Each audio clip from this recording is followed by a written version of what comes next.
Hey you guys, it's Bridesnet. We're here with an update on the Not So Resilient Jenkins. I had some recent thoughts based off of a video that Steph posted celebrating her 300,000 followers on TikTok.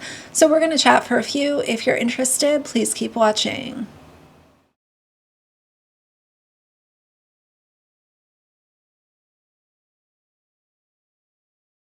All right, you guys, so what Steph went ahead and posted a video talking about how they've struggled and they've gone through the whole thing of like using one soap for every purpose in the house and resaving plastic bags and all of this kind of stuff. This off by saying thank you for 300K on TikTok. I'm super excited for that. Now I want to be fully transparent in this video. And honestly, I could give a frick what people come back at me with because y'all are going to judge me no matter what I post on here. Sometimes I got to remind myself who I started posting for, and it definitely wasn't for none of you haters. You know, looking back, there was a time when we were using this big block of African black soap for literally everything in the house. We used it for laundry, we used it for the shower, we used it for dish soap. Resourceful doesn't even begin to explain how I had to become. I resorted back to like my grandma's methods of keeping every kind of container we got from the store for leftover containers, every grocery bag we kept for a trash bag, and we definitely did hand-me-downs with all the kids' clothing. And at that same time, I was still rocking a lot of Drew's clothing. Each month we tried to make bills a priority, but then necessities kept falling behind. A lot of things that we needed just weren't being met. And y'all fault us as parents for that. How dare you have more kids when the kids that you have don't have their basic needs met? Sometimes God has plans that don't necessarily make sense in the moment, but I wouldn't change God's plans for nothing. And by that, I mean I wouldn't change having the babies I have. Do I want a way better living environment for my children? Of course I do. But also, Drew and I know what's best for our children, and in the moment, we actually need to catch up on necessities more than we need to change up our living environment. Gasp, how could she even say that? That is the last thing me saying that we don't need to switch up our kids' living environment. We know that's a necessity. However, we also know what's best for our kids isn't just to jump into some kind of apartment or some kind of situation that's not ideal for them. We need an indoor-outdoor kind of living environment. Our babies want to be outside 90% of the time, and Drew and I are right there with them. And as much as people want to scream these assumptions that we don't have our kids' best interests at heart, that's not even true. We honestly haven't even begun to share what we have planned, but we want to, so follow along. Bye-bye now. When I continue to see videos of them still from the shelter, I automatically go back to how much time has passed since this has become their reality. And if they want to make this their reality is to adults, that's fine. But again, we go back to the fact that they are dragging children through the trenches with them when they have other choices.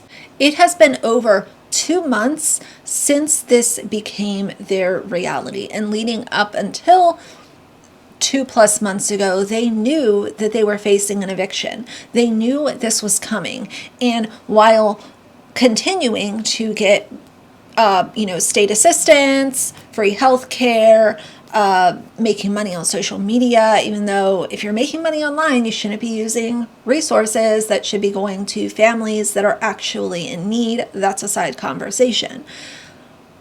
All of this has unfolded, and you continue to make yourself the pity me, poor me, this is just such an unfortunate circumstance that we've gotten ourselves into. And it's like, yes, but you've made so much money on social media that this should not be your reality for over 2 months.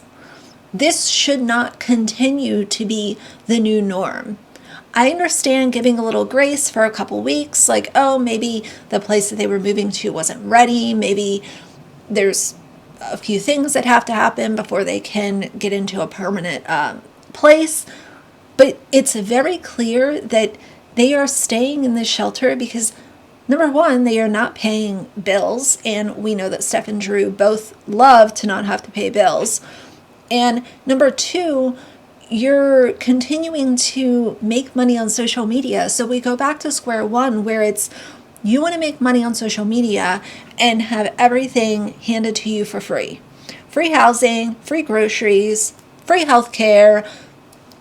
Give it all to me for free while we continue to make money online. Now, in other videos that I've made about the Resilient Jenkins, I have alluded to this being a possibility, but since we are going into 3 months of this being their situation, I'm going to go ahead and put it out there that I think that there is rug use happening here.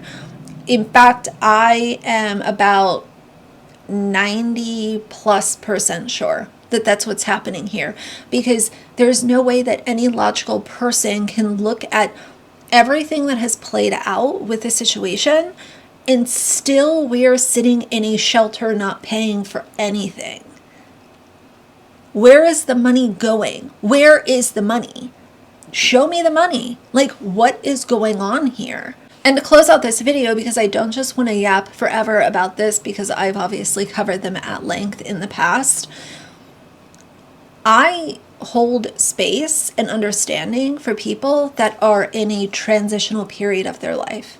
Maybe they, truly fell on tough times and they just need a little bit of grace to get back up on their feet. It's so very clear that is not what is going on with Steph and Drew. And unless you're sitting here, willing to accept this as a reality, which hey, that's your choice. That is your choice.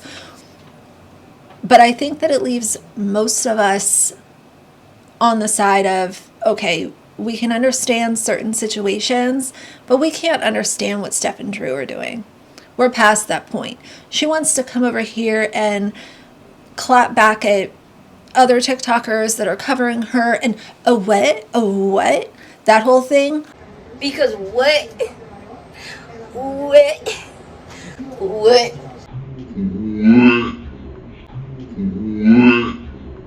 And you refuse to understand why you are the most hated family on TikTok right now. So it's been over 2 months. They haven't been paying for where they're living. They haven't been paying for their groceries or their health expenses, healthcare related expenses.